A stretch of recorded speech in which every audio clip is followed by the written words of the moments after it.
Hey there, survivors. Thanks for tuning in to tonight's episode. If you're new here, please consider subscribing. It really helps me keep these stories coming. And while you're here, let me know in the comments where you're listening from. Now let's get started. As usual, I'll begin with a brief entry before the main notes, though what's usual for me is no longer standard procedure. Due to the new development program and increased control over personal employee documentation, I've been forced to move my logs to an external drive and deposit them at the end of each workday. That means I now take these notes unattended, outside the system. Let's begin a new cycle. This will be Record 1. Location: Sub-Basement Level 3. Research facility under the outskirts of Bethesda, Maryland. My name is Dr. Caroline Mertens, research scientist specialized in neurodegenerative disorders. I've worked for a private subsidiary of a prominent biomedical company, hidden beneath a nondescript industrial park, just a few miles from the main campus of the National Institutes of Health. The general public believes these warehouses are used for large-scale data storage. In truth, I lead a team of virologists, geneticists, and neurospecialists on what we call the Nexum Project. The stated goal of Nexum was to develop a cure for dementia, specifically targeting patients suffering from severe memory loss and progressive cognitive decline. It was funded in part by private investors and quietly supported by a few philanthropic organizations. We had nearly unlimited resources, advanced containment labs, the latest cryogenic storage units, and a computational suite capable of analyzing entire genomes in hours. I've kept a habit of recording personal logs throughout my career. It started as a means of tracking my thoughts during long research days. At some point, I realized how therapeutic it was to speak into a recorder, especially when navigating ethical or scientific challenges. Today, with everything that's happened, these recordings may end up as my only means of leaving behind a clear account. We were making incredible progress last year. Working with a technique that used modified viral vectors, our aim was to stimulate dormant regions in the brain to encourage tissue regeneration. Early on, we tested our approach on mice, then monkeys. We had extraordinary successes, at least initially. The animals exhibited heightened memory retention and improved motor function. But soon, unanticipated side effects emerged: aggression, disorientation, and moments of unprovoked hostility. We couldn't risk letting word out, not without refining the formula. Our contract demanded strict confidentiality. But 2 months ago, an executive from corporate headquarters arrived with new instructions. We were given a directive to accelerate human trials. That was the first sign of trouble. I didn't want to do it. None of us did. But refusing could mean the entire program would be shut down. We told ourselves we'd proceed carefully, track every result meticulously, and keep control. I never imagined it would come to this. Recording 2. Location: Secure Testing Ward, Sub-Basement Level 4. I'm speaking quietly because security cameras are everywhere, and I don't want them to register my concern. This facility employs private security forces. Their presence alone suggests the gravity of our experiments. Guns and ballistic equipment in a neurological research lab. It still unsettles me. Patient 0 was brought in 4 weeks ago, an individual suffering from late-stage Alzheimer's. His name is Edgar Sullivan, a 67-year-old from Baltimore. He'd been in a long-term care home, nearly unresponsive, legally declared unfit for any major medical intervention. Our project was pitched to his guardian as a compassionate last-ditch effort to restore some of his cognitive function. We didn't mention the possibility of violent changes in neural behavior. I can't forgive myself for the deception. At first, Edgar showed improvement beyond our wildest hopes. He recognized simple words, responded to stimuli, even appeared to smile when shown photographs of his family. The data was almost too promising. But last night, while I was reviewing lab footage, I noticed something odd. Edgar awakened abruptly, staggering to the reinforced glass window and pressing his forehead against it for nearly an hour. The posture was unnatural. I replayed the video multiple times. He didn't blink. Our sedation schedule should have kept him calm for another 12 hours. This is an anomaly. I've already alerted the head nurse, but she told me not to worry, said the sedation might simply wear off faster in certain patients. Still, I can't shake the feeling that something is very wrong. 3 nights after Edgar's strange behavior, the entire lab environment shifted. Routine checks turned into anxious rounds, with additional security posted near his room. An unspoken awareness spread among staff. Everyone sensed we were on the verge of unveiling something beyond normal science. Prolonged silences replaced the usual chatter in the hallways. People who'd once prided themselves on rational explanations now took uneasy glances at locked steel doors, safety protocols, and hazmat suits stacked by the decontamination chamber. Recording 3. Location: Observational Station, Sub-Basement Level 4. I'm recording this at 2:43 a.m. The overhead fluorescents flicker intermittently because we've switched to auxiliary power. There was an accident about an hour ago, maybe more. Time is becoming elusive. Another researcher, Dr. Omar Hernandez, accidentally dropped a vial carrying an early-stage viral sample. He was moving it from one cryo-freezer to another when a catwalk door jammed. The sample shattered on the floor. Alarms triggered. Air filtration protocols went into effect, sealing us inside. I was in the next room, separated by glass partitions, when I saw him slip. He froze for a moment and tried to clean it up, but the system's sensors locked everything down. A chemical shower doused us all. We were forced into immediate quarantine. I remember pressing my face to the glass, desperately trying to see if the virus had aerosolized. There was an acrid, biting smell in the air that stung my nostrils. Lights were spinning red. Security rushed into the corridor with protective gear, but the environment sensors indicated possible contamination. Dr. Hernandez panicked. He screamed for help, but the intercom system was distorted, making his voice crackle and echo. Then Edgar, who'd been under observation in his private ward, did something unimaginable. He tore through the restraint harness that had been meant to limit sudden movements. The security feed showed him moving with unnatural speed, lurching out of his bed and lunging at one of the technicians on duty. The feed cut off right after that. My eyes are on the locked door ahead. There's a tension in the hallway. I can't see what's happening around the corner, but muffled voices and short, sharp sounds carry through. The door's glass pane is smeared with something. I'm not sure I want to guess what it might be. I've seen the security staff sprinting up and down the corridor. They look disoriented. Some are radioing for backup from the upper levels. Others just stare at the walls as if expecting them to close in.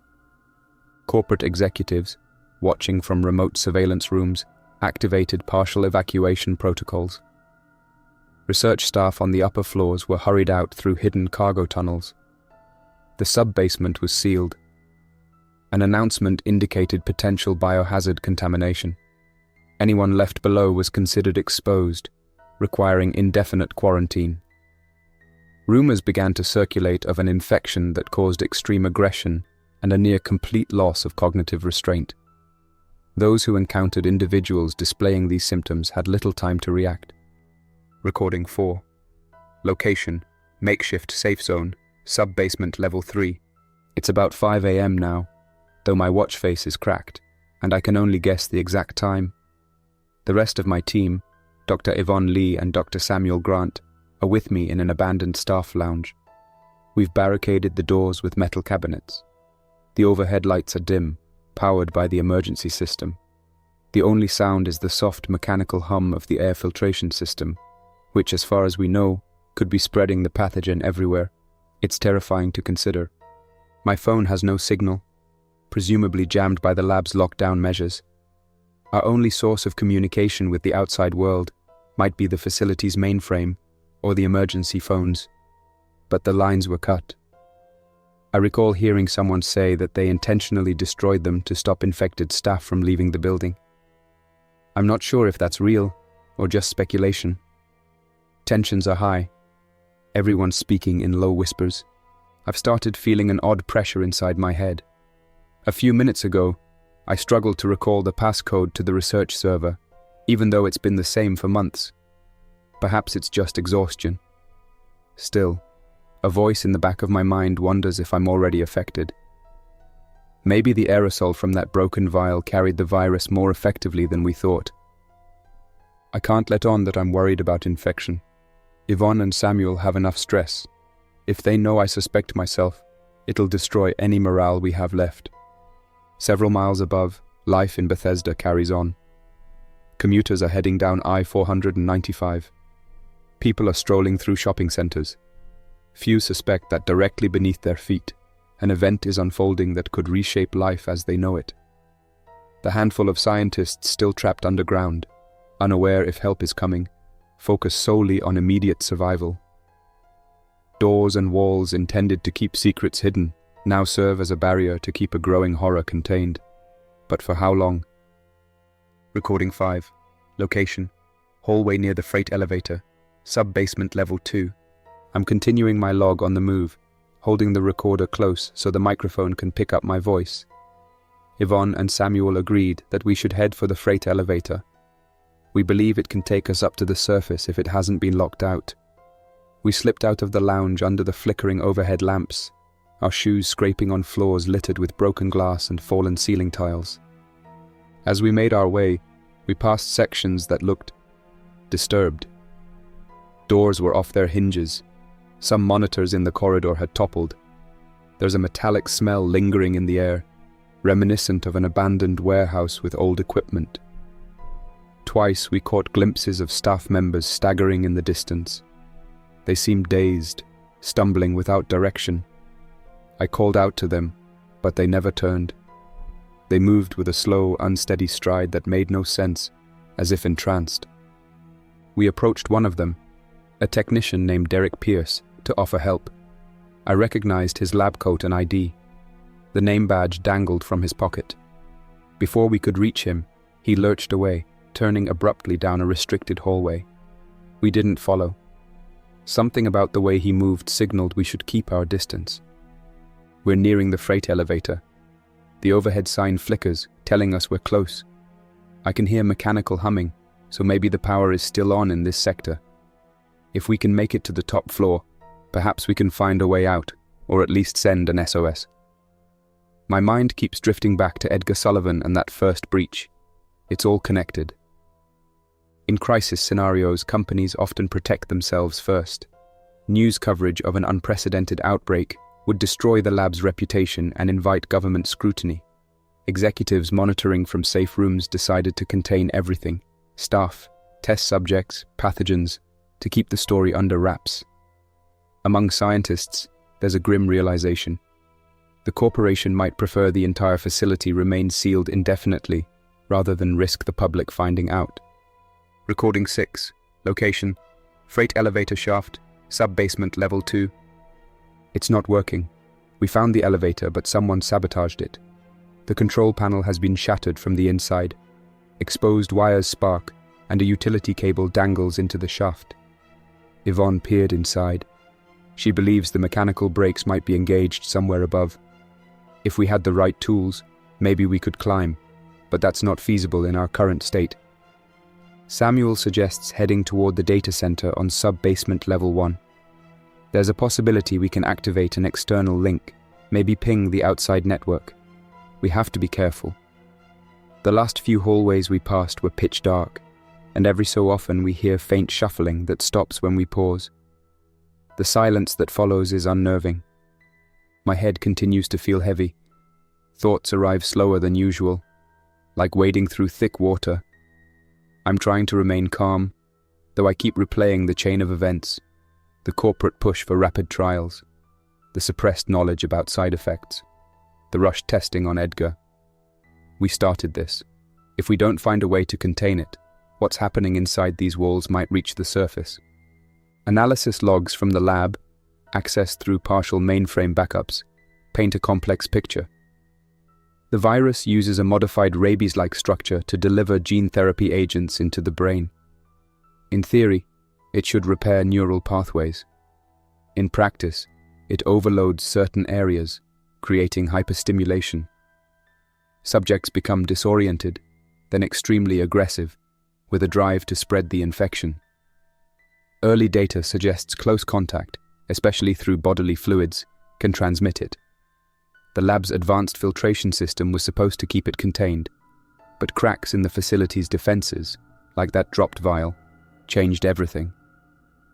Recording 7. Location: hallway leading to data center, sub-basement level 1. We've encountered our first direct confrontation. A staff member, Dr. Marcus Field, blocked our path. His lab coat was torn and he looked disheveled. When we approached, he extended his arms as if to beckon us forward, but his gaze was unfocused. Samuel asked if he was injured, but the man didn't reply. He opened his mouth slightly, as though trying to speak, but only a low rasp emerged. In an instant, he moved closer, reaching out with unexpected speed. Samuel scrambled backward, nearly losing his footing. Yvonne tugged me to the side. Something about Dr. Field's presence felt deeply unsettling. No rational conversation seemed possible. He took several uncoordinated steps forward, trying to corner us. We used a metal rolling cart as a barrier, pushing it between us. Dr. Field collided with it but kept moving, as if drawn by some internal compulsion. Eventually, we maneuvered around him and hurried down the corridor. He stumbled after us for a few seconds, then stopped, standing rigid and silent in the middle of the hallway. I glanced back to see him tilt his head oddly, like an individual listening to something far away. I want to believe he was searching for help, yet every experience so far suggests that once the virus takes hold, any semblance of rational thought quickly fades. These people are not themselves anymore. It hurts to say that. Many were my colleagues, friends. Above ground, the private security firm has orders to deny entry to anyone without corporate clearance. Local authorities remain unaware of the full extent, only told there's a chemical spill. An official statement was released.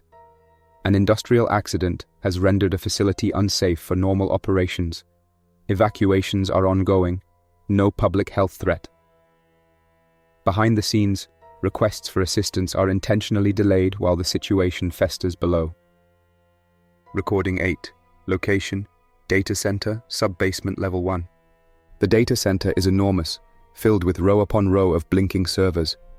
We found a secondary control station that isn't locked down. Yvonne is tapping into the mainframe, attempting to override external communications restrictions. She thinks if we can create a temporary VPN tunnel, we might email or message someone on the outside. But the corporate firewall is formidable, especially after the lockdown. We keep hearing muffled clattering from somewhere among the server racks. It could be the cooling system acting up, or it might be someone moving around. Samuel stands guard at the entrance, a long metal wrench in his hands. It's the only object we found that might serve as protection, though we pray we won't need to use it. I'm scrolling through local CCTV feeds, jumping from corridor to corridor. The images are mostly static or darkness. In one feed, I see a group of staff standing in a cluster, not interacting, just swaying slightly in place. Their heads are angled downward, as though in a daze. My mind is cloudier than before. There are moments where I drift off while still upright, losing track of entire minutes. I have to remind myself, keep focus, keep recording. If I falter, we might not survive. The words Patient Zero echo in my head. Edgar Sullivan's face flashes in my mind.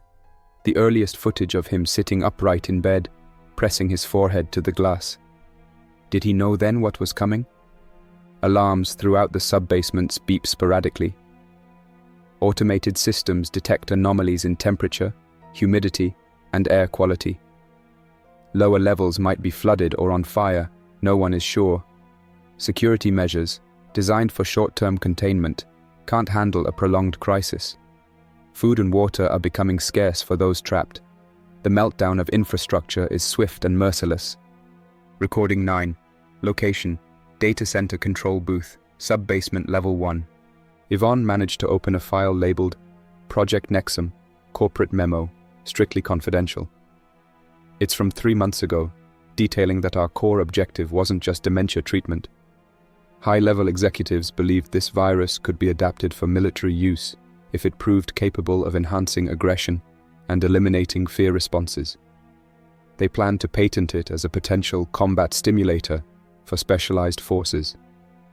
Any humanitarian goals were secondary. We were pawns in a larger scheme, kept in the dark to ensure we remained passionate about the cure. My stomach twists at the realization that we were used. Our compassion for patients was exploited to develop something with the potential to undo society. Now that the virus is unleashed, we're the only ones who fully understand it, yet we're powerless to stop it. Samuel's face looked grim when Yvonne read the memo out loud. I found myself grabbing the edges of a desk so hard my knuckles felt stiff. I recall none of us saying anything for a long moment. Silence carried the weight of betrayal. Eventually, Yvonne just whispered, "What have we done?" Security cameras show partial collapses in some corridors. The overhead announcement system crackles, repeating the same broken message about an ongoing quarantine. Sporadic shrieks, or something like it, echo through ventilation shafts.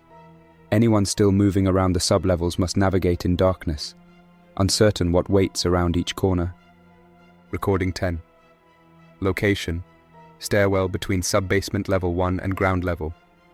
We decided to attempt the stairwell, though it spans several flights and might be guarded or locked at the top. The door leading into the stairwell was wedged shut with a metal bar. We pried it open with Samuel's wrench, stepping into stale, cold air. The lights along the concrete walls are dim.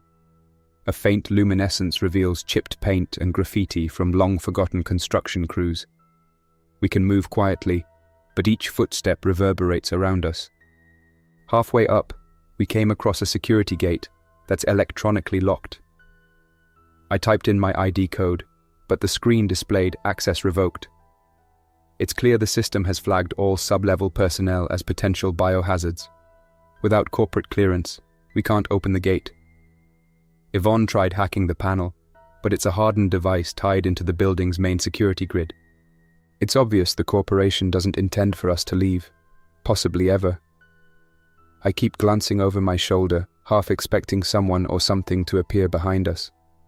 The air feels charged, like static electricity after a storm. Each time we pause, I notice my vision drifting out of focus. Could the virus be affecting me? Or is it sheer tension? I'm desperate not to lose my mind. Above ground, the morning sun rises over Maryland's suburban landscape. Residents sip coffee, check phones, drive to work. They might see a news blip about a mysterious industrial spill, but no official alerts. The facility's silent meltdown continues, overshadowed by everyday life. Recording 11. Location: stairwell, sub-basement level 1. We made a tough decision. Samuel insisted on going back down to find another route. He believes there might be a secondary exit in the service tunnels once used to transport large equipment. Yvonne wants to continue trying to override the security gate. We argued for nearly an hour.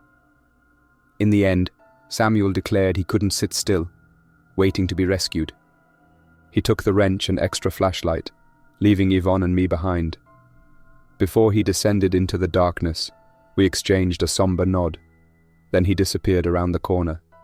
The sound of his footsteps gradually faded. We're left with minimal supplies and one flickering flashlight. Yvonne is bent over the control panel wires. She's always been brilliant with electronics, but even she appears uncertain about bypassing these advanced locks. I'm resting against the cold wall, whispering to the recorder, mindful that any loud noise might draw unwanted attention. The air seems thick, carrying a faint odor I can't quite identify. It's acrid, invasive, clinging to my nostrils.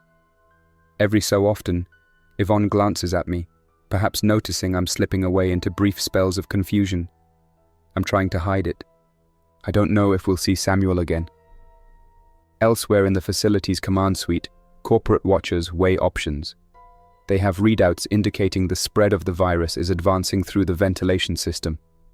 Their main objective: ensure the contagion never crosses the facility boundary. Drastic measures, like flooding sublevels with chemical agents, are on the table. Recording 12. Location: stairwell, sub-basement level 2. Yvonne's hack failed. In frustration, she decided we should search for Samuel, hoping we might find a manual override in the old service tunnels. The trek back down felt longer than the climb up. Each corner, each landing, I half expected a figure to lunge at us. We navigated corridors even more damaged than before, flickering emergency lights, wires hanging from the ceiling, shattered glass forming a mosaic across the floor. Near a maintenance closet, we found signs of a struggle, scuff marks, overturned barrels. My mind conjured images of Samuel confronting infected staff or security drones. A single shoe lay abandoned. It didn't belong to him. It was too small, possibly from a lab technician. We pressed on. I'm not sure if it's the lighting or my own failing perception, but everything seems hazier. My sense of time is slipping. Yvonne quietly asked how I was feeling, and I managed a weak nod, offering no real answer.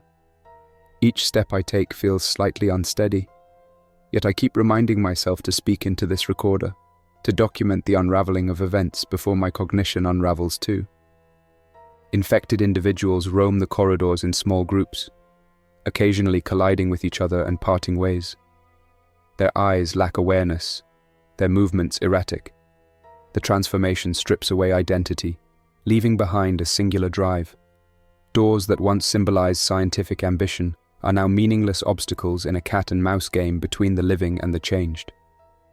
Recording 13. Location, service tunnels, sub-basement level 3. We found the entrance to the service tunnels, hidden behind a storage area. My ID card surprisingly worked on the rusted panel. Inside, the air was musty and stale. The passage stretched into darkness, with overhead pipes dripping at intervals. A half-wet floor forced us to tread carefully, the water reflecting thin slices of light from Yvonne's flashlight. We discovered a small control room containing ancient monitors displaying black and white camera feeds from other parts of the labyrinth. One screen showed a figure moving slowly along a corridor. The vantage point suggested it was near our location. Could it be Samuel?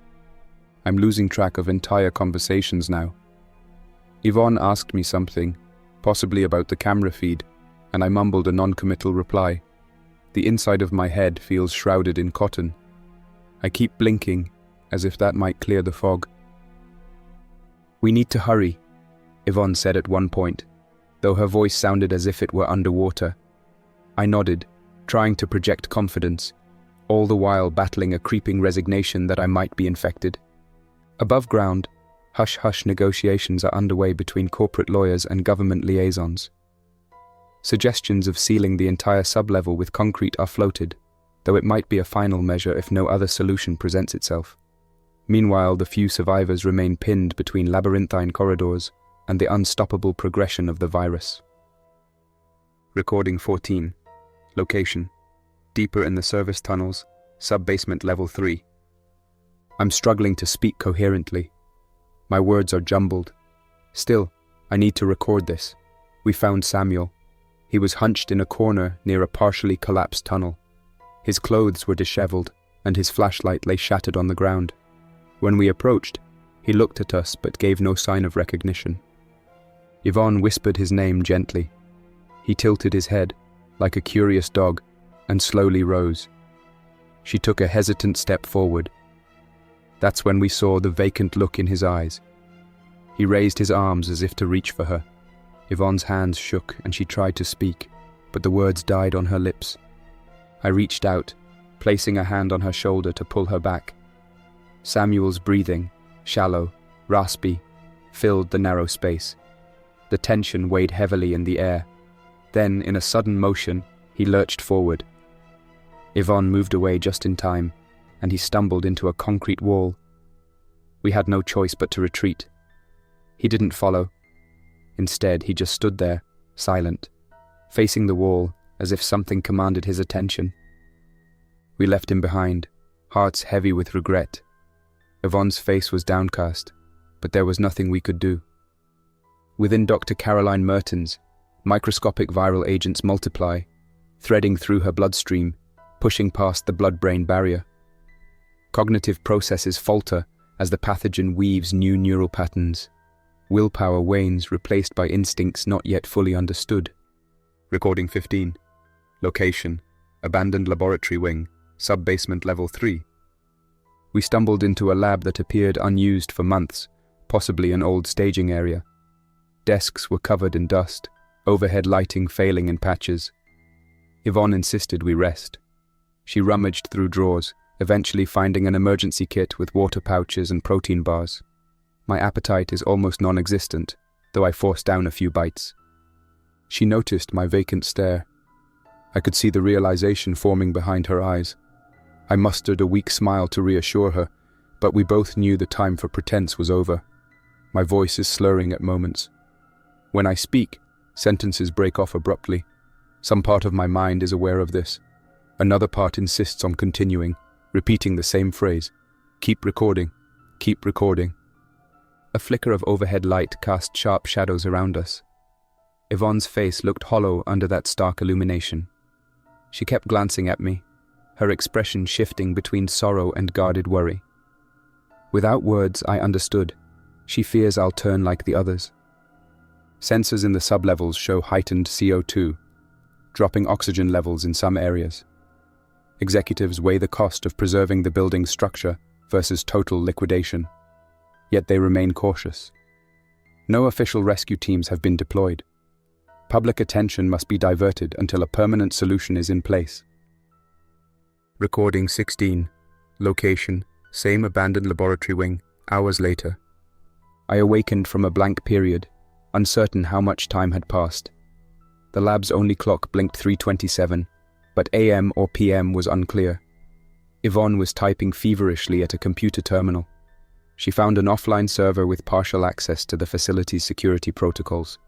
She thinks she can open certain doors or at least cut power to the lockdown circuits. I approached her, hoping to help, but she motioned for me to keep distance. She rarely makes eye contact now. When I tried to speak, I heard my own words come out garbled. It startled me. Something about hearing myself talk in that disjointed manner was more chilling than any scare I've experienced so far.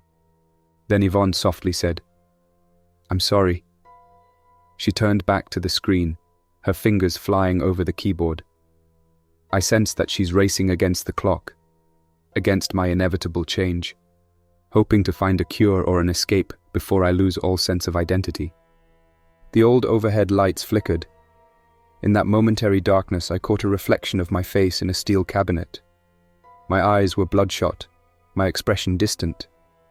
It took effort to recognize myself. As the facility's meltdown stretches into another day, a few inconspicuous government agents arrive in Bethesda, discreetly questioning the company's top brass. Official channels remain tight-lipped.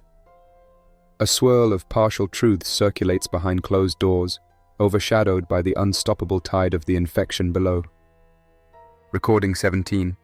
Location, Laboratory Terminal, Sub-Basement Level 3. Yvonne discovered a communications subroutine that might still ping an outside line, some relic that corporate didn't fully disable. She's encoding a message with the relevant data about the virus's structure, infection pathways, and the urgent need for outside intervention. I stand behind her, nodding, though I barely comprehend the lines of code on the screen. My concentration slips in and out. I record what I can, but hearing the playback is jarring. My speech is slurred, words colliding into each other. The only reason any of this is still comprehensible is because I've practiced dictation for years. We brace ourselves. If we send this message, corporate will almost certainly detect it. They might cut power or revert to more extreme methods to contain the outbreak, but we have no alternative. This could be our only chance to warn the outside world. An overhead pipe bursts in a distant corridor, flooding a section of the sub-basement with knee-deep water. Sparks fly from damaged electrical panels, and a pungent haze drifts into multiple research rooms. The survivors who remain unaffected hide wherever they can, hoping for rescue. Infected staff rove aimlessly, guided by primal impulses. Recording 18. Location, same terminal. We did it. Yvonne typed the final line of code, and the system displayed a green bar indicating the data packet left the facility. Whether it reached a safe server or was intercepted, we can't know. Yvonne exhaled sharply, as if a weight had lifted from her shoulders. Then she turned to me, her eyes reflecting deep concern. She said my name. I tried to respond, but my voice sounded foreign. I repeated a phrase. We started it. We can't. Over and over. She grasped my shoulders, urging me to focus. For a moment, clarity returned. I managed to say, "There's no going back now." In the corporate offices above, sirens begin to wail. A high-ranking official slams a red button. A typed order flows through. Initiate full facility purge. Deep underground, mechanical systems begin whirring. Vents change pressure, and hidden compartments release swirling clouds of unknown gas. It's a last-ditch attempt to sterilize the complex, along with everyone inside. Recording 19. Location: Laboratory Wing, Sub-Basement Level 3. I can hear the hiss in the hallways. Yvonne is shouting something, pointing toward the vents. A pale fog seeps along the ceiling, creeping downward. This might be a chemical agent intended to neutralize the infection, or it might be something far worse. We throw on whatever protective masks we can find in a supply cabinet, but there are only two. Mine is damaged. The elastic band is frayed, so I hold it to my face. Yvonne checks the hallway, then motions for us to move. I follow, but with each step my vision tunnels. The walls seem to curve, or maybe that's my mind failing. We reach a door that leads into another corridor. My grip on the recorder slips. I pick it up unsteadily, noting the trembling in my fingers. The gas intensifies the environment's sense of unreality. Yvonne tries to guide me, but I can tell I'm slowing her down. Sections of the lab are bathed in noxious fumes. Light fixtures pop, releasing showers of sparks. A few unfortunate individuals succumb, collapsing in place. The infection's spread continues unabated, forging deeper into the labyrinth, unaffected by the facility's last resort attempts. Recording 20. Location: Unknown Corridor, Sub-Basement Level 3. Things are fracturing. My mind is splitting open. I see Yvonne, then not. Then the hallway is a loop. I recall a hum that might be an alarm or my own thoughts. The microphone picks up random phrases I mutter. Words repeat, tangle, lose meaning. I realize in the corner of my awareness that I'm describing it all into the recorder. Yvonne touches my sleeve. Her eyes are red from the gas or tears or both. She says something, but I can only pass bits. Almost there. Keep moving. Caroline. My name echoes. I attempt to stand upright. The overhead lights flicker, painting ghostly shapes on the walls. If anyone reviews these tapes, they'll witness the unraveling of a brilliant mind, undone by the very virus meant to save so many from mental decline. A cruel irony. The solution for dementia triggered a new, more frightening form of cognitive collapse. Recording 21. Recorder, slipping. We, in corridor. Edgar, patient 0. We started. Now. Unstoppable. This place. Labyrinth. I see. Lights flicker. Yvonne. She. Near me. Checking doors. She gestures. To keep quiet. Might be more of them. I try. Hold recorder. Hands unsteady. Must continue. Must. Document. My mind. Misfires. The words. Keep tangling, repeating. Don't let them know. From this point forward, the events speak for themselves. No more segmented logs. Just the story, raw and uninterrupted. I found, or rather, Yvonne found me. She dragged me out of some side passage. I blacked out. Not sure. When I opened my eyes, she was propping me against a half-collapsed wall. The overhead lamp flickered like a distant signal. She said we have to keep moving. There's a rumor about a secondary elevator near the old genetics lab. Possibly one that security forgot to disable. Yvonne told me we might access it if the corridor isn't fully flooded. That corridor, once used for disposal or maybe as a cargo ramp. My memory's fuzzy, but the route leads near the cryogenic storage. We're not even sure the elevator works, but we have no better plan. The main stairwell is sealed. The freight elevator is sabotaged. The data center route has become overrun by changed staff. She's rummaging through her small satchel, found a half-charged handheld transmitter. It's standard issue in labs like this for short-range comms. She's hoping to pick up signals from any security teams left behind. So far, only static. I need to keep my eyes open. My mind keeps drifting. At times, I see shapes that aren't there, or I find myself reciting old test protocols under my breath. Yvonne notices and tries to get my attention, shaking my shoulder gently. I respond with scattered words. My speech is not normal. We have to reach that elevator. While Dr. Mertens and Yvonne press deeper into the sub-levels, corporate officials observe from a sealed control suite in an office park across the city. Some are calling for an extreme purge of the entire underground structure, chemicals or specialized demolition to bury all traces. Others worry about potential contamination drifting into the suburban neighborhoods surrounding the site. Government liaisons remain tight-lipped, forcing the corporation to handle the crisis quietly. The building's upper levels are empty, save for private security, who are under orders to let no one in or out. We've moved past the older labs, stepping over fallen cabinets and twisted piping. Every so often, a flicker of overhead light reveals caution signs and cryptic warnings about quarantine and biohazard. Yvonne's shining a beam into each open door. Most labs are deserted, but in one we spotted silhouettes.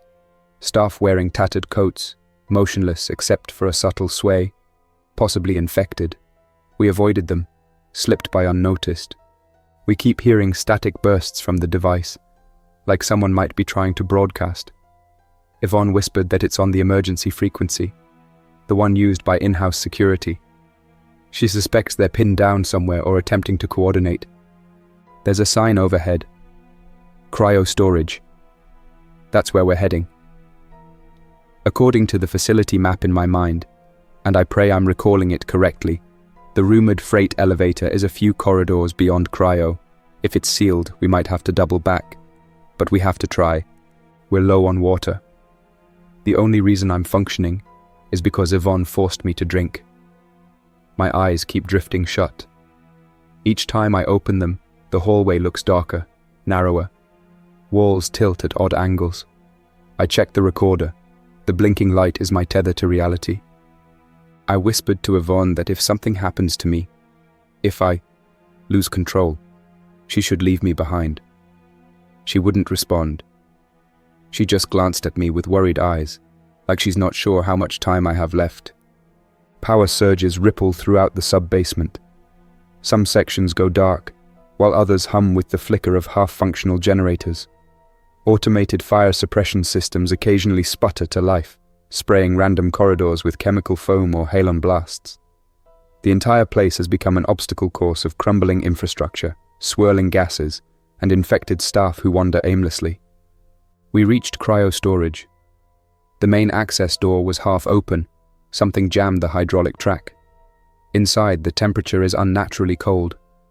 A layer of frost clings to stainless steel surfaces. Racks of cryogenic tanks are arranged in rows, labeled with numbers that mean something to me in a half-forgotten context. Patient samples, prototypes, all locked in stasis. She just pointed to the far corner. Someone is huddled against a console, dressed in a security uniform. I recognize him. Officer J. Ramirez, a man who used to check our IDs each morning. He's hunched over, rocking back and forth, eyes unfocused. The uniform is torn at the sleeves. Yvonne quietly approached him, stepping over scattered documents. She tapped his shoulder. He snapped his head around, and for an instant I thought he might leap at her. But no. He remained still, mouth slightly open, as though trying to speak. His lips twitched, but no words came. We've seen this before. The blank stare, the near catatonic posture. These are late-stage symptoms in some infected, a limbo state between raw aggression and a final cognitive collapse. Yvonne motioned for me to give her the handheld transmitter. She tried to see if Ramirez was carrying any extra gear. He had only a half-discharged radio with a broken antenna. I can't shake the eerie feeling that he's aware of us, but unable to react in a typical human manner. He made no attempt to stand or block us. Perhaps he's too far gone to remember who we are, or even who he once was. Yvonne signaled that we should keep going. She whispered to him, "I'm sorry," then slowly backed away. At the opposite end, we spotted a corridor behind a heavy steel door marked with hazard symbols. That corridor is rumored to lead to the secondary freight elevator. If it's intact, we might have a chance. If not, I don't know what else we can do. The secondary elevator is a relic from the facility's earliest construction phase, intended to move large equipment and specialized machinery. Tucked away behind thick walls and marked with caution tape, it's seldom used. Few staff even know it exists. Yet in a crisis, it might be the only path back to the surface. We found it. The elevator shaft behind that steel door is real, but the elevator car is stuck between levels. A faint overhead light flickers, illuminating warped tracks coated with decades of dust. Yvonne pried open the control panel. Sparks flew, and she nearly dropped her flashlight. She muttered something about manual override. If we can power the car and reset the emergency brakes, maybe it'll descend to our level. Then again, maybe it won't. A single misstep, and the whole mechanism might jam permanently. Yvonne curses under her breath. Something is pressing on the door behind us. Could be the air pressure changing again, or maybe an infected staff member. The tension in her posture says we don't have much time. She's rewiring circuits with trembling fingers, removing a shattered circuit board, trying to bypass the lockout. Meanwhile, I slump against the wall, recorder in hand. My concentration flickers. The half-lucid part of my mind wonders how it came to this.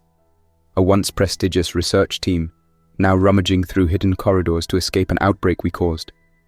The elevator's indicator panel glows a faint, pulsing amber. Yvonne lets out a thin, relieved breath and manages a tight grin. Too quick to be confidence, more like adrenaline buying us a moment. She flips another switch. Overhead, the fan sputters to life with a soft rattle, then dies just as quickly. The car doesn't come right away. Then a deep metallic scrape echoes through the shaft, a slow, reluctant groan of something massive shifting above. Maybe the emergency brakes are giving way. She grabs my arm. "Caroline, up, now!" I nod, more instinct than choice, and push off the console. My legs nearly fold. I catch myself on the wall, the edge of the metal cutting into my palm, grounding me. The recorder knocks against my hip. "I'm up," I mutter, though it comes out warped. Yvonne doesn't flinch. She knows. The world is tilting slightly, or maybe that's just me. Words crawl to the front of my mouth, jumbling before they reach the air. Need the floor line. Getting low signal in. Blood. I trail off, unsure what I just said. The car starts to move. Slowly. We both lean over the ledge. The edge of the elevator floor appears, an inch, then more. It descends with painful hesitation, like it's resisting every inch. Then a shudder, a lurch. The descent stops abruptly. The elevator jams, stuck maybe 2 feet above us. Yvonne curses under her breath. "No! No! No!" She throws the last switch. The fuse box flares with angry sparks, filling the corridor with ozone. The control panel next to us flashes bright, then dims again, power bleeding out. And then, a deep rattle from the corridor behind us. Steel groans. The door we came through vibrates violently against its frame. A low squeal follows, sharp and grating, metal under strain. Yvonne spins toward the shaft. "We have seconds." She doesn't have to say the rest. We both know what's coming through that door. And the elevator, half jammed above us, is the only way left. Yvonne braces herself. With a final motion, she reaches into the open fuse box and yanks a lever. A jolt runs through the structure. The elevator car jerks and drops to our level with a dull thud. The doors slide open halfway. We scramble inside. Above them, the corporate watchers see a flicker on their control screens indicating Elevator 2, manual override engaged. They realize some staff members still roam the sealed facility. The corporate override system attempts to reset the elevator, but Yvonne's jury-rigged wires hold for the moment, preventing remote lockout. Time is running out for everyone. Yvonne hammered the closed door button. The panel inside the car is cracked. Half the lights are out. Still, the doors grind shut behind us. At the last moment, we glimpsed a figure on the other side, arms outstretched. The door sealed before it could enter. The air in here is stale, tinged with the odor of old lubricant and recycled coolant. Yvonne checks the overhead panel, flicking switches. She's trying to direct power to ascend. There's a rumble as the elevator lurches upward an inch, then stops. Another toggle, another jolt. My head swims from the abrupt movements. She glances at me, concerned. I look at her, trying to focus. I mouth the words, "Keep going." We move. The elevator rattles its way up, passing from sub-basement level 3 to 2, then halting. A red light on the control panel flashes angrily. Some sensor is engaged. Maybe the building's main system is trying to override us. Yvonne's not giving up. She slams the button for ground level. The car shakes again, continuing upward with a groan. Sparks rain from a corner overhead. Yvonne glances at it, startled. Someone is definitely broadcasting. Could it be security? Another researcher? I lean forward, but the words are impossible to make out. We're too preoccupied with the elevator. Then the elevator shudders to a halt between sub-basement 1 and the ground level. The overhead panel goes dark. We're suspended in near darkness, enclosed by metal. We're stuck. Within a nondescript building near the research labs, corporate supervisors monitor system readouts.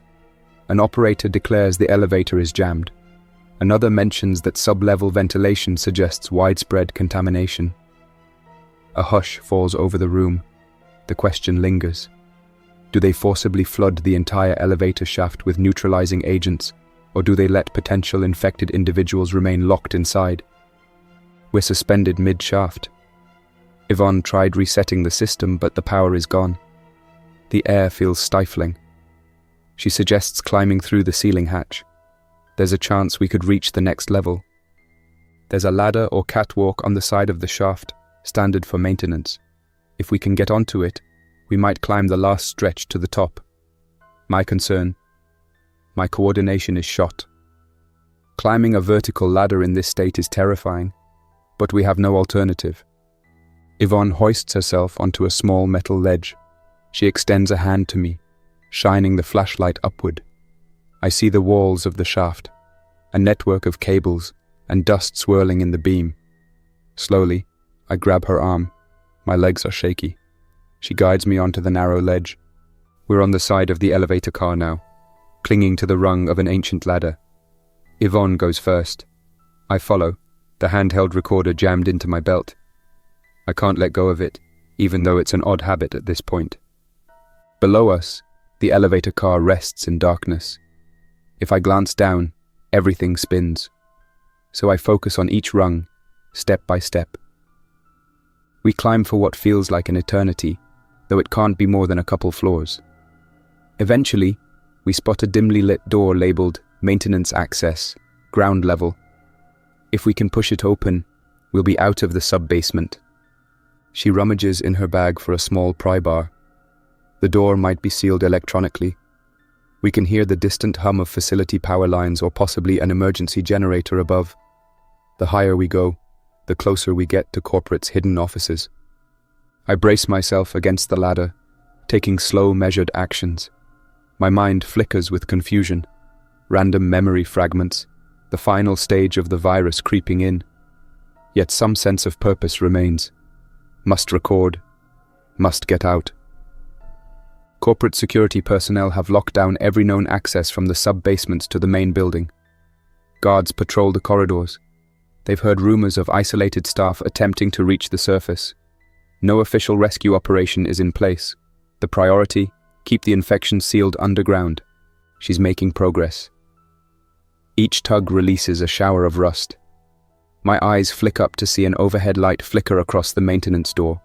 A sign in chipped paint reads, "No unauthorized entry." At last the door cracks open. The smell of stale office air seeps out. A curious mix of carpeting, old paint, and recirculated ventilation. Yvonne wedges the pry bar in deeper.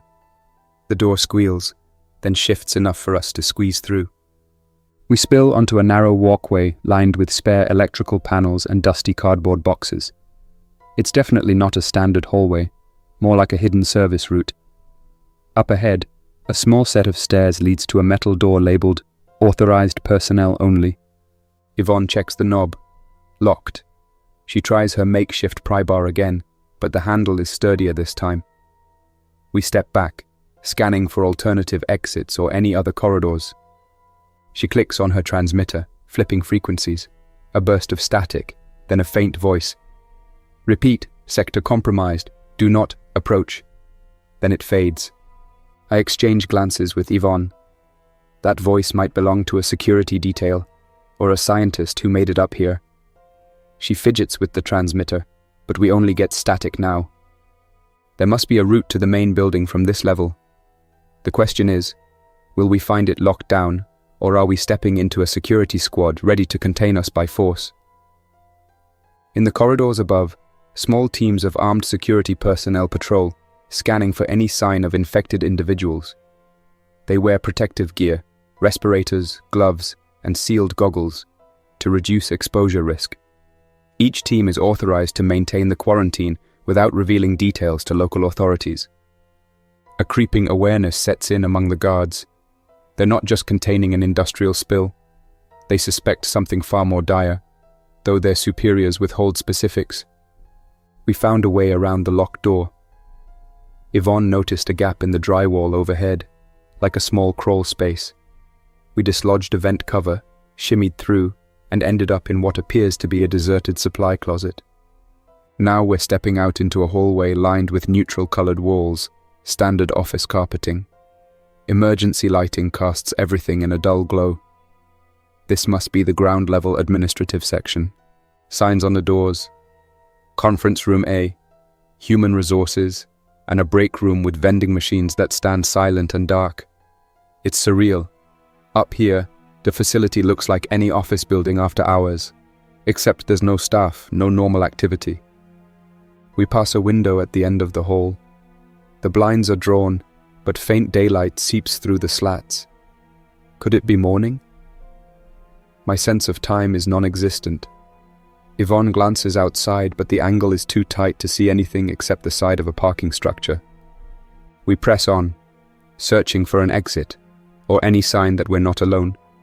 But each door we test is locked, and the overhead sensors beep with each step, as if scanning us. The building's security system might have flagged us the moment we emerged. Yvonne spots a glowing red light near the ceiling. Cameras. She mutters that we're likely being watched. She picks up the pace, urging me to keep moving despite my disorientation. We reach a set of frosted glass doors labeled Main Lobby. If we can get through, we might reach the front or side entrance. Then what? Security might be waiting, but standing here guarantees nothing. I whisper, "We need a keycard." She nods, rummaging in her bag. She has a general lab ID, but it's been revoked, most likely. Still, she scans it across the panel, hoping for a glitch or an oversight. The panel beeps red in denial. We freeze. The corridor behind is dim, but a silhouette appears. A figure in dark tactical gear. We can't tell if it's a guard or something else. Yvonne glances at me, motioning to stay quiet. This moment of contact, researchers who escaped the infected sublevel, confronting a corporate guard under strict orders, could shift the entire outcome. The guard sees two exhausted, possibly contaminated scientists. Dr. Mertens and Yvonne see a way out if the guard is compassionate or at least willing to hear them.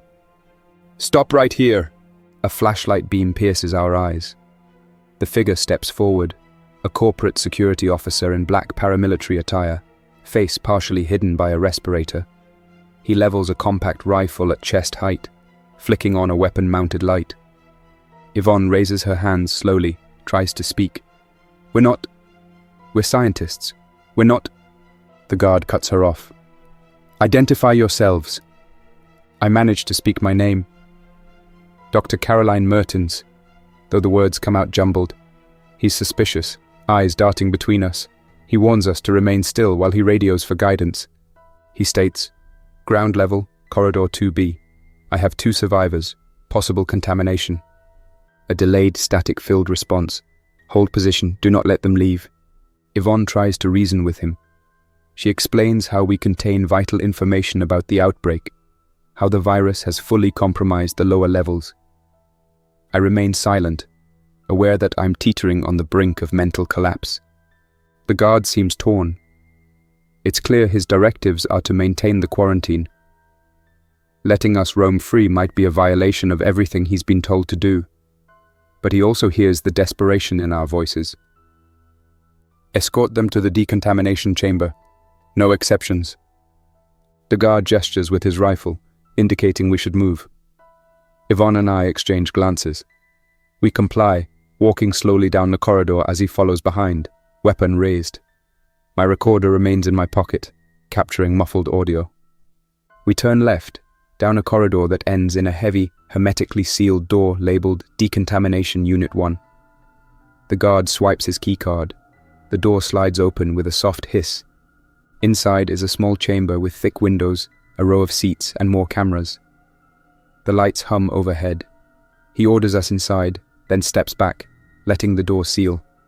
We're effectively detained. The corporation designed these decontamination chambers to neutralize hazards before staff entered or exited secure areas. In normal operations, it's just a 5-minute procedure with a chemical shower and scan. In an outbreak, however, it can serve as a holding cell, its thick walls ensuring no one leaves without permission. We're sealed in. The guard outside is communicating with his superiors, trying to decide what to do. Yvonne is pacing, checking panels on the walls, searching for any manual override. Nothing. The system is too secure. She keeps whispering, "We made it to the top, but we're still stuck." I rest against a cold metal bench. My thoughts flicker. Images of sub-basement chaos, the broken vials, the staff turned blank-eyed. My vision drifts over the decon unit's design. No corners to hide, no vents big enough for an escape. Initiating preliminary decontamination cycle. Stand still. Jets of a sterilizing mist spray from the ceiling. The chemical stings the nostrils. Yvonne wipes droplets from her face, carefully avoiding her eyes. We stand in a haze of antiseptic fumes. After a minute, the jets shut off. A mechanical arm descends from the ceiling, scanning the air. I see a readout flickering on a small screen. Biohazard traces detected. That's likely me. Possibly Yvonne too. The overhead speaker again. Remain in place until a security liaison arrives. We have no illusions. They suspect we carry the virus. The moment that's confirmed, the standard protocol might be indefinite isolation, or worse. Down the hall, behind tinted glass windows, corporate liaisons observe Dr. Mertens and Yvonne on a live feed. They see 2 exhausted survivors of the outbreak, but they also know the virus's transmissibility. There's debate about how to proceed. A potential cure might lie in Dr. Mertens' data, but the risk of letting an infected individual roam free is enormous. A figure in a crisp business suit, flanked by 2 armed guards, steps in. She's wearing a respirator mask, her posture stiff. A laminated ID tag on her suit jacket reads, Miss L. Alden, Corporate Liaison. She addresses Yvonne and me with cautious formality. Dr. Mertens, Dr. Lee, we've been monitoring your progress. We understand you have knowledge crucial to containing this incident. Yvonne tries to speak, explaining the virus's progression, how it began in patient 0, and how it's mutated in the lower levels. Miss Alden listens without reacting visibly. Then she says something that chills me. We need your immediate cooperation in developing a neutralizing agent. A memory surfaces. The corporate memos we read about dual use for the virus. Miss Alden continues. The data you carry, lab notes, recordings, anything, could be vital to a potential fix. We have limited time. Yvonne glances at me, uncertain. The virus has advanced in my system. Miss Alden must see the signs in my disorientation, my halting speech. She offers a deal. Help them reconstitute the original viral vector to create an antidote, and they'll provide medical support for me. My pulse races at the realization. Can they truly stop the progression in my brain? Or is this a false promise? This is the moment where corporate interests intersect with moral imperatives. Miss Alden represents a company seeking to contain the outbreak with minimal public fallout. Dr. Mertens is the lead scientist who understands the virus best, yet she's also showing symptoms of infection. The alliance might be uneasy, but time is running out for everyone. They let us out of the decon chamber on the condition we remain under guard. Miss Alden escorts us to a secure laboratory in the upper level, some kind of restricted area near the administrative wing. The facility here looks pristine: polished floors, sealed glass windows, advanced equipment that dwarfs the gear we had below. At her command, technicians in clean suits bring out vials of stored viral stock, original prototypes from the earliest phases of the Nexum project. They have requests. First, recreate the original strain that was tested on patient 0. Second, identify a chemical or genetic counter that blocks the virus from binding to new cells. Yvonne and I exchange uneasy looks. We never fully mapped the virus's mutated forms. To craft a neutralizing agent might be feasible if we had all the data, but we can't be sure it'll work on advanced cases, especially not in me. A handful of corporate scientists hover behind a sealed window, waiting for results. Miss Alden stands with arms crossed, observing our every move. 2 security officers remain at the door, weapons at the ready. We begin analyzing the viral fragments using a gene sequencer. Yvonne's mechanical skill with the equipment is invaluable. My notes guide her, though I struggle to form coherent sentences sometimes. She picks up where I falter, referencing older data from my laptop, which she retrieved from my bag. There's a tenseness in the air, a quiet acknowledgement that we might be forging a cure, or building something even more dangerous. The meltdown below intensifies, with infected staff drifting into sub-basement sections once considered inaccessible. Meanwhile, corporate suits debate employing a catastrophic measure to seal the complex. Miss Alden's operation is the last attempt at a precise scientific solution before more drastic steps are taken. Time is blending. We've been in this restricted lab for hours, maybe days. Yvonne and I eat tasteless protein bars delivered by a technician in a hazmat suit. We barely speak except about the virus's structure. My condition worsens. Periodically I lose entire minutes. I'll be analyzing a gene sequence and then realize I'm standing across the room, not remembering how I got there. Yvonne looks concerned each time, but she can't stop working. Our survival might hinge on these results. Miss Alden occasionally steps in, pressing for updates. How close are we? When can we test the agent? She speaks coldly, ignoring the moral weight. She's not oblivious to the outbreak's horror, just narrowly focused on containing it. The computer shows partial success. We've identified a receptor-blocking compound that might slow viral entry into cells, but we have no guarantee it'll reverse the changes in infected subjects. Miss Alden insists we keep refining. She's not interested in partial measures. She wants a cure. Yet my mind wonders, is the corporation truly aiming for a cure, or are they aiming to repurpose the virus again? Far below, structural supports give way in certain corridors. Water seeps through cracks in the foundation. The infected roam. Quarantine efforts hold for now, but it's only a matter of time before the damage extends to the outside. The facility is a time bomb. An alarm just triggered. Red lights flash overhead. Through the lab's reinforced glass window, I see Miss Alden barking orders into her radio. Security officers dash down the hallway. Something must have happened. Maybe a breach from below, or a sign that the infection spread further than we thought. Yvonne clutches the table, eyes wide, asking if we should keep working. We have partial results for the neutralizing agent, but no final product. The lab's computer is still crunching data. Security level Delta. All personnel proceed to lockdown stations. This is not a drill. That's the highest alert in the building system, reserved for catastrophic containment failures.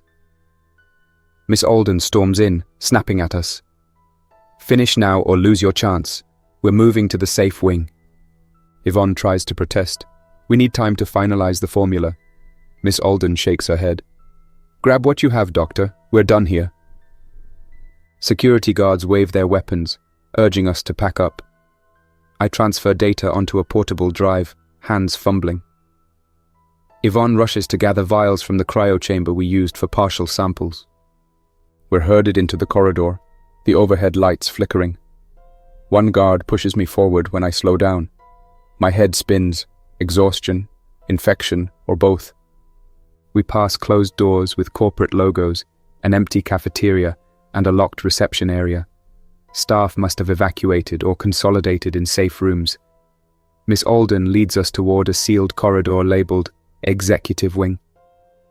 Built as a secure zone for top-tier management, the Executive Wing includes panic rooms, advanced surveillance equipment, and direct lines to external authorities. It's meant to be an impenetrable refuge in a crisis. We're in a large corridor with plush carpeting, framed corporate mission statements on the walls. Doors on either side lead to lavish offices, but Miss Alden ushers us into a conference room with tinted windows. The place is outfitted with monitors, communication consoles, and a large table ringed by ergonomic chairs. Security guards position themselves by the exits. Miss Alden instructs her technicians to set up a mobile lab station on the far side. They roll in equipment from storage closets, a mini centrifuge, a molecular analyzer, and computers with top-tier encryption. In the corner, a tall man in a tailored suit stands behind a glass partition. He looks at us impassively, as though measuring our worth. Miss Alden addresses him as Mr. Hendricks, the highest-ranking corporate official on site. He steps forward, glances at me, then at Yvonne. "I understand you have a prototype cure in development. We must test it." I murmur that it's not complete. He waves it off. "We have no time, Dr. Mertens."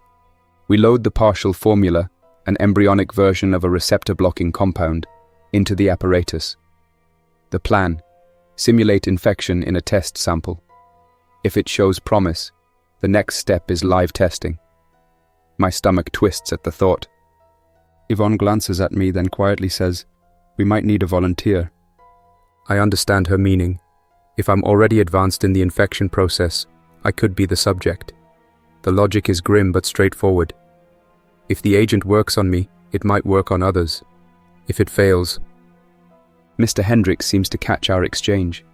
He folds his arms. We'll do what must be done. The corporate brass now rely on the very scientists they exploited to develop this mutated pathogen. The moral complexities blend with survival instincts. Everyone is desperate to contain the outbreak, if only to save their own reputations, assets, and lives. Yvonne prepared a minimal dose of the receptor-blocking solution. I agreed to let her administer it to me, in carefully controlled increments. She's hooking up an IV bag, makeshift, but as sterile as possible in these conditions. Miss Alden and Mr. Hendricks watch through a partition, presumably to avoid direct exposure if something goes wrong. A security guard stands behind Yvonne, weapon lowered but still ready. Yvonne's eyes flick to mine, searching for approval. I give the faintest nod. She primes the IV line. The fluid inside has a faint pale tint, our potential salvation. She begins the drip. I feel a wave of confusion, maybe. My thoughts swirl. This is uncharted territory, attempting to block a virus that has already invaded my brain. I cling to the recorder, describing everything I can, though the edges of my consciousness blur. Yvonne checks the mini-lab results. The solution is supposed to degrade the virus's binding proteins. Minutes pass. I sense a bizarre stillness, as though the chaotic swirl in my head has paused. Is it working, or am I imagining things? Miss Alden's voice crackles over the intercom. "Any change?" Yvonne doesn't answer immediately. She's checking readouts from a handheld device scanning my vitals. Then she quietly says, "I'm not sure, but there's no immediate deterioration. No immediate improvement either, though." In that silent conference room, two possible futures unfold. If the compound fails, the corporation will consider more draconian measures. If it succeeds, it could salvage what's left of the lab and countless lives. For Dr. Mertens, the difference between these outcomes is a matter of hours. After about an hour of observation, Miss Alden steps back into the room, flanked by guards. She demands an update. Yvonne explains the molecular reading. The virus's rate of replication in my bloodstream appears to have slowed. It's not definitive, but the slope is less steep. Mr. Hendrick's phone buzzes. He speaks to someone off to the side in urgent whispers. I catch fragments. The plan, sub-level flooding, budget concerns. They might be discussing the decision to chemically flood the lower facility, a last-ditch measure that would neutralize all living matter there. Yvonne stares at me. She can sense my disorientation. The drip continues, and the mixture courses through my veins. Though I'm still tethered to the infection, a subtle clarity emerges. She reads the data. Your cellular markers. They're stabilizing. This might be working, Caroline. I try to speak, but my words come out hoarse. Miss Alden steps closer, all business. If the compound is viable, we need to mass produce it immediately. Yvonne shakes her head. We need a bigger lab, a clean environment. The lower levels are compromised, and this station isn't enough for mass production. Mr. Hendricks exhales sharply. He mentions an off-site location, something about a sister facility near the Beltway in Virginia. But transferring us out of the building poses a huge risk, especially if the virus is still active in me. A standoff of interests forms. Miss Alden and Mr. Hendricks want to minimize public exposure. Yvonne wants to finalize the cure. I just want to stop the outbreak before it spreads beyond these walls. A covert tension emerges between the company's desire for secrecy and the possibility of government intervention. Should the corporation fail to contain the outbreak, authorities might take over, leading to scandal and possible criminal charges. The executives would do almost anything to avoid that. I told them, we can't produce enough doses here. We need an actual pharmaceutical-grade lab. Transporting me is risky, but if we stay, we can't scale up. Miss Alden's eyes narrow. You realize if we take you outside this building, we're potentially exposing the entire region if you revert. I press my palm against the lab table, struggling to remain steady. This place is on the brink of collapse. We either try now or let the outbreak fester. Mr. Hendricks steps in. We can arrange secure transit, a helicopter pad on the roof. We keep you isolated, no contact with civilians. Yvonne looks torn. She eyes me, then Miss Alden. Fine, but we bring the data, the formula, everything. We do not rely on your corporate servers alone. Miss Alden scowls but nods reluctantly. The decision is made. A risky extraction from the roof. If it succeeds, we'll head to a sister facility with real manufacturing capability. If it fails, well, time is short. The sub-level meltdown is unstoppable now. If we don't act soon, even the upper floors might become unsafe. Security is summoned to coordinate a rooftop evacuation. Helicopter pilots are placed on standby. A specialized isolation chamber is prepared for Dr. Mertens, ensuring no direct contact with flight personnel. Yvonne helps the corporate scientists gather the compound and relevant data. We're escorted by a security detail, 4 armed officers plus Miss Alden and Mr. Hendricks. Yvonne and I carry the portable drive, the vials, and the half-operational lab apparatus in a rolling case. The building's overhead lights flicker. Red warnings flash on digital signage. Facility lockdown, evacuation of non-essential personnel, complete. We emerge into a stairwell marked roof access. Each step upward resonates, the corporate suits panting behind us. The guard at point signals us to slow. He's scanning for potential threats. The door to the roof is secured by a keycard lock.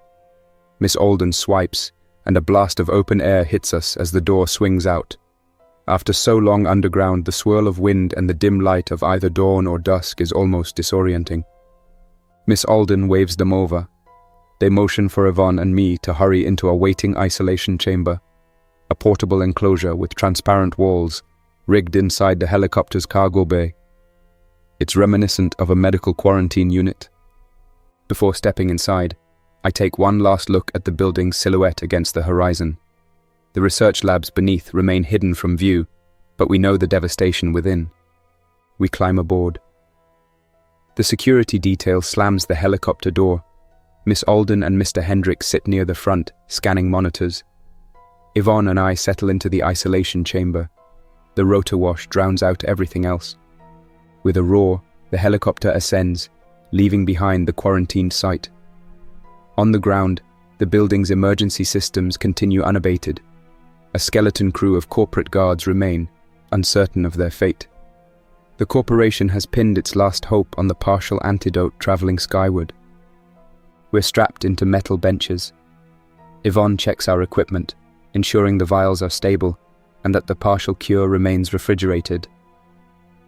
Miss Alden peers through the chamber wall, a tense expression on her face. Through a small window, I glimpse the city of Bethesda below.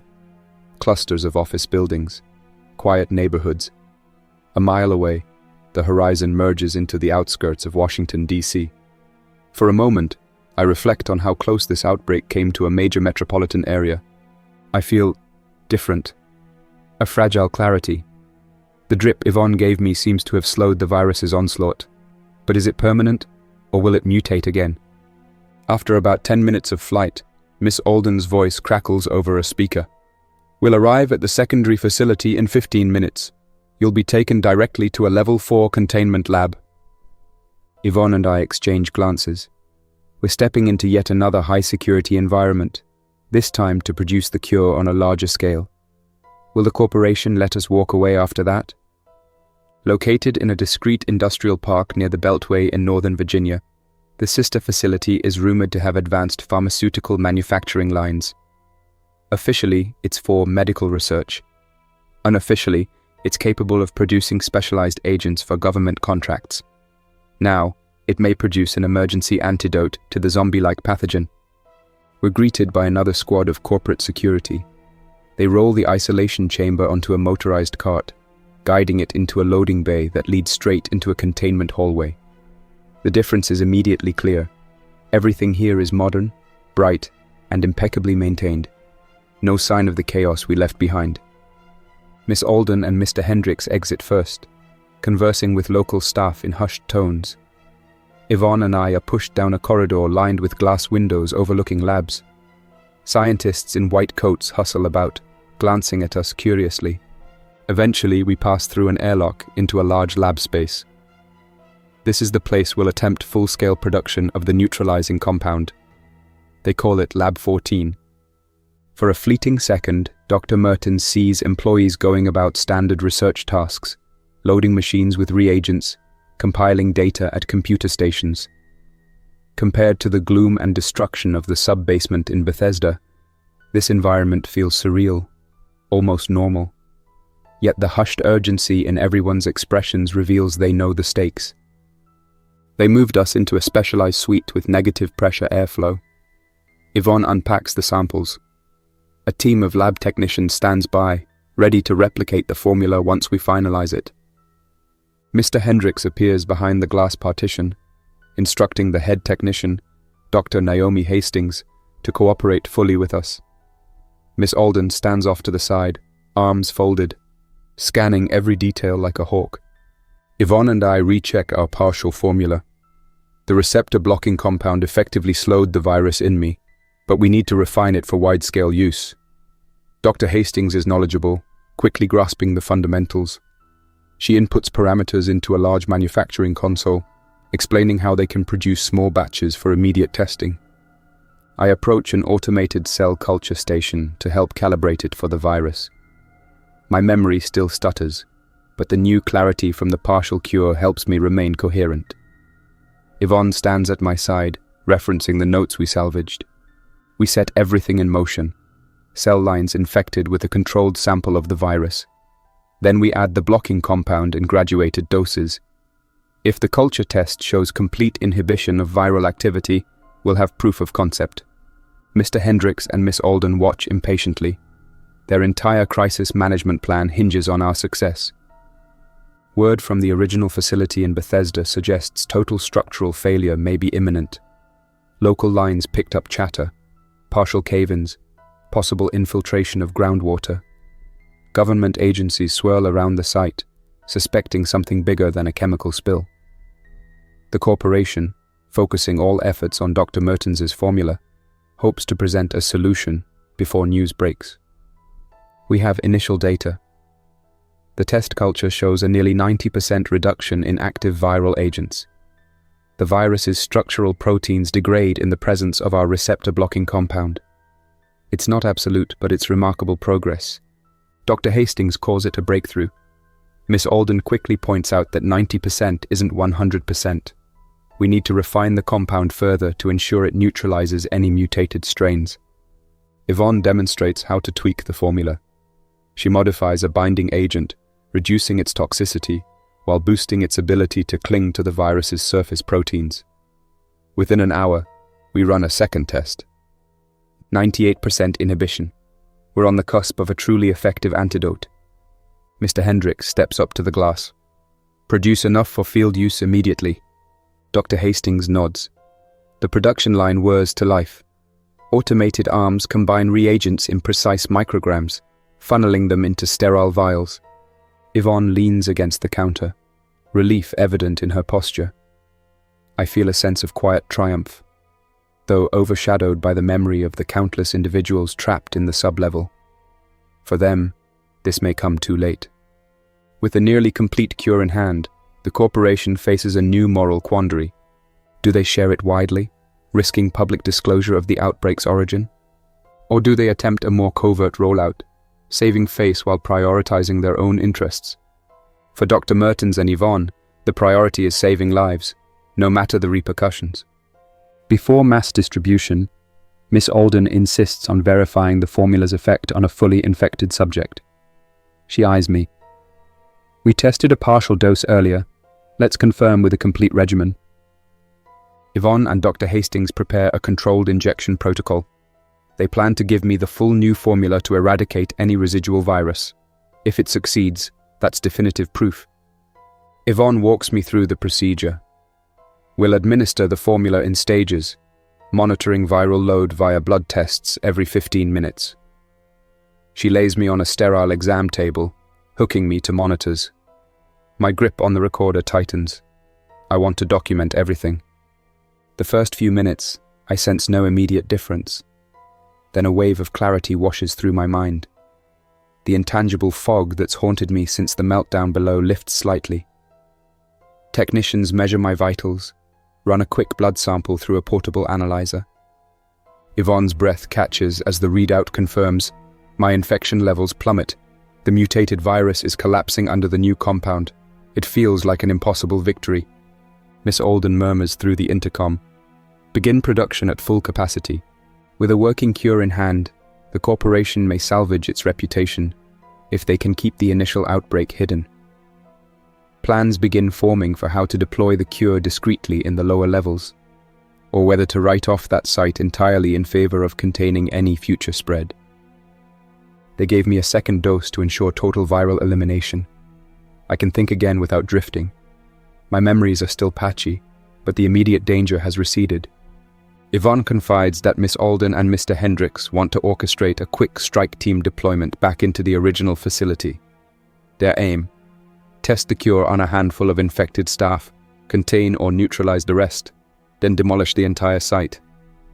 I asked, what about the innocent people trapped down there? She shook her head. They see them as a liability. They'll rescue anyone they can, but neither of us can forget the faces of colleagues, friends, the security officer Ramirez, Dr. Field, or even Samuel. If they're still alive, lost in the darkness, they deserve a chance. The next hours blur. Technicians pack the vials into specialized cases for transport.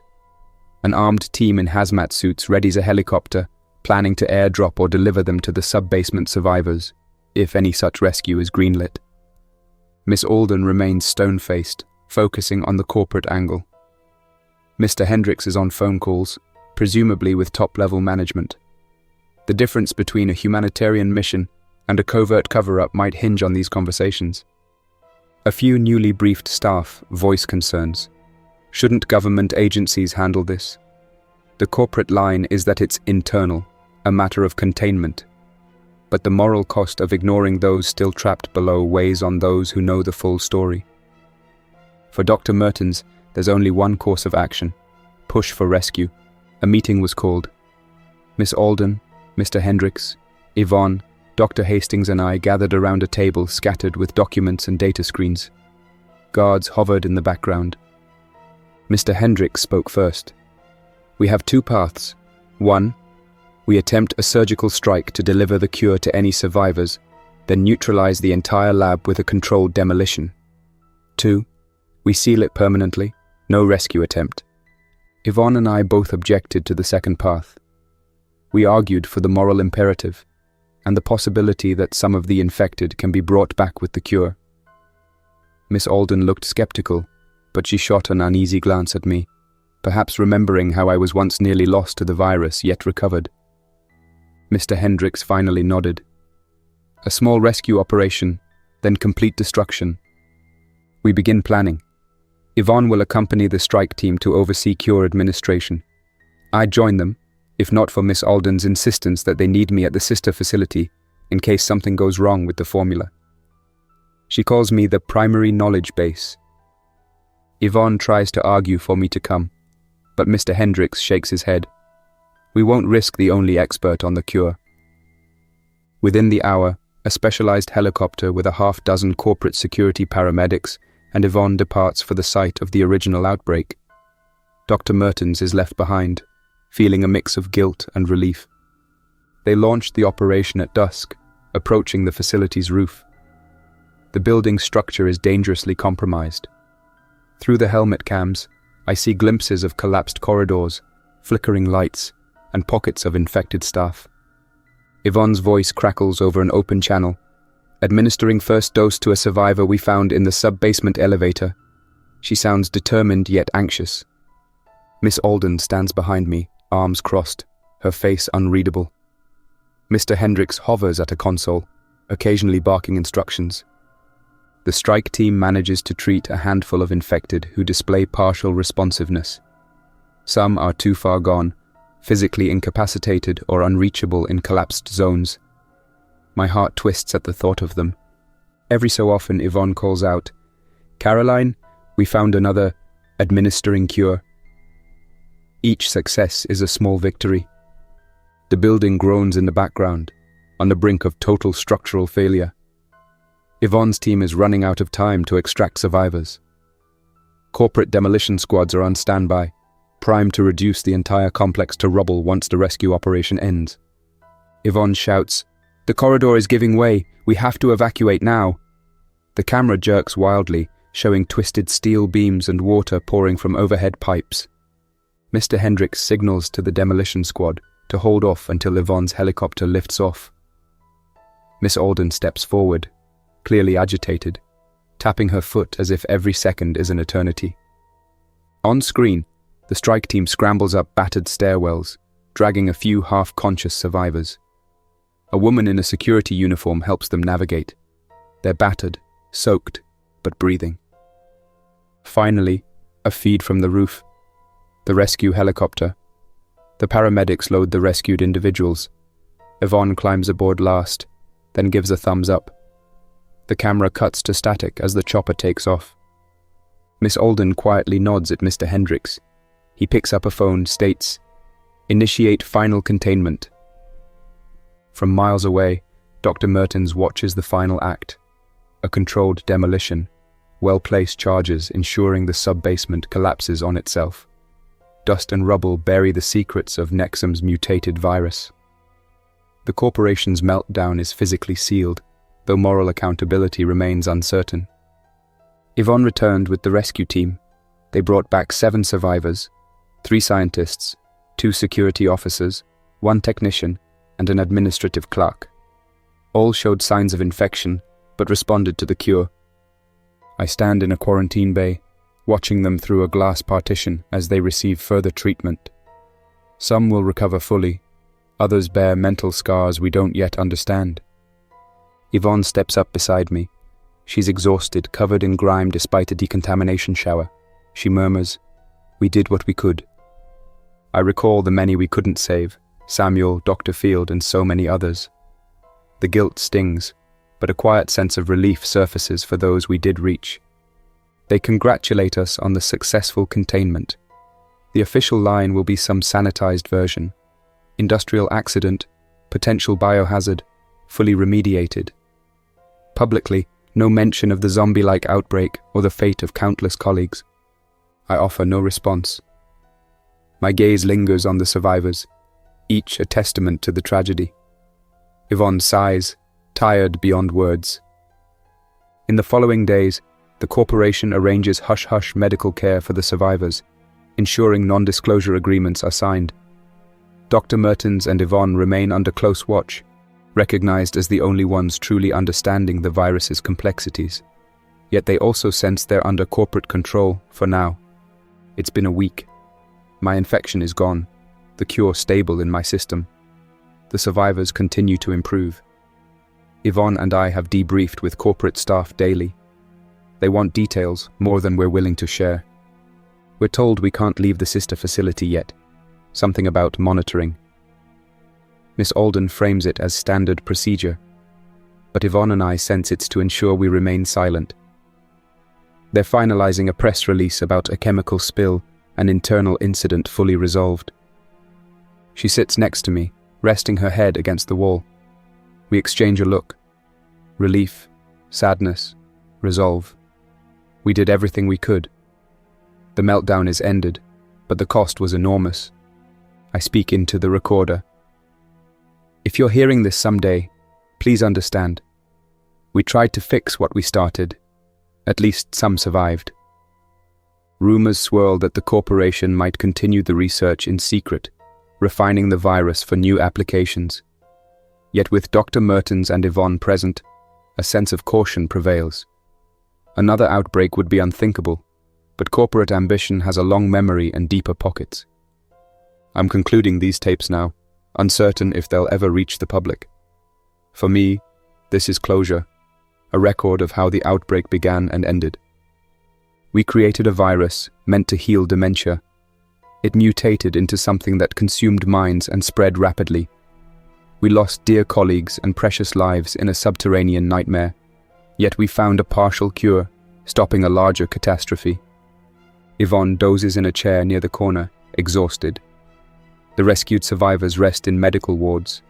Corporate heads meet behind closed doors, deciding how to reshape the story to protect themselves. As for me, I sit here, recording. My mind is mostly clear now. A bandage on my arm from repeated injections. A hollow feeling in my chest, thinking of those we couldn't save. I remember patient 0, Edgar Sullivan, pressing his forehead against the glass. The initial success. The flicker of hope that turned to horror. I vow this. The truth will not remain buried forever. Even if the building is rubble, even if corporate spin doctors craft an official narrative, these logs will endure. Whoever finds them will learn how we stumbled into playing with powers beyond our control, and how we fought, at the brink, to salvage what was left of our humanity. No major headlines announce the meltdown or the mass tragedy in Bethesda's underground. The news sticks to the corporation's official line. Minor chemical incident, contained. Yet rumors circulate among certain medical circles, and a handful of government insiders suspect a cover-up. Dr. Caroline Mertens and Dr. Yvonne Lee remain at the sister facility for several weeks, quietly finalizing the antidote for potential future use. Once they are allowed to leave, they carry with them a hidden repository of data. Encrypted files, personal diaries, these voice recordings. Some nights, Dr. Mertens awakens from half-remembered nightmares. Flickering lights in subterranean corridors, the vacant eyes of co-workers, the hiss of lab equipment that sowed a path to unimaginable transformation. Yet each morning, she rises with the knowledge that a cure exists, and that at least a fraction of the lost can be saved, if someone out there has the will to do it. Some say the corporation, emboldened by crisis averted, might attempt further experiments. Others believe they'll dismantle any programs even remotely related to Nexum. Only time will tell. But for now, the outbreak is over. The city above remains blissfully unaware of the horrors that nearly surfaced. And somewhere, sealed in carefully labeled drives, is the unfiltered testimony of Dr. Caroline Mertens, the scientist who helped start it all, and the one who found a way to end it, at least for now. The recordings were never meant to be heard outside that facility, but someone retrieved them, Every file, every time-stamped entry, even the corrupted segments. They were quietly recovered from Dr. Merton's encrypted drive shortly after she was released from containment. They passed through only a few hands before landing where they were always meant to, the desk of an executive deep within corporate command. No nameplate, no public records, just a glass office, a sealed door, and a man who always smiles just before signing new protocols. He listened to every second, studied her tone, analyzed the degradation in her speech as the infection took hold, watched her recover, watched her resist. When the last file ended, he leaned back in his chair, steepled his fingers, and whispered to the dark room. She really was the perfect subject. Behind him, a monitor flickered to life, multiple feeds, Caroline, Yvonne, the rescued survivors, all tagged, all still being watched. The experiment wasn't over, not yet. That's all for now. Thanks for listening. If you enjoyed this story, don't forget to like and subscribe for more unsettling creepypastas. Your support keeps my channel alive. Until next time, stay quiet, stay vigilant, and trust nothing, not even the silence.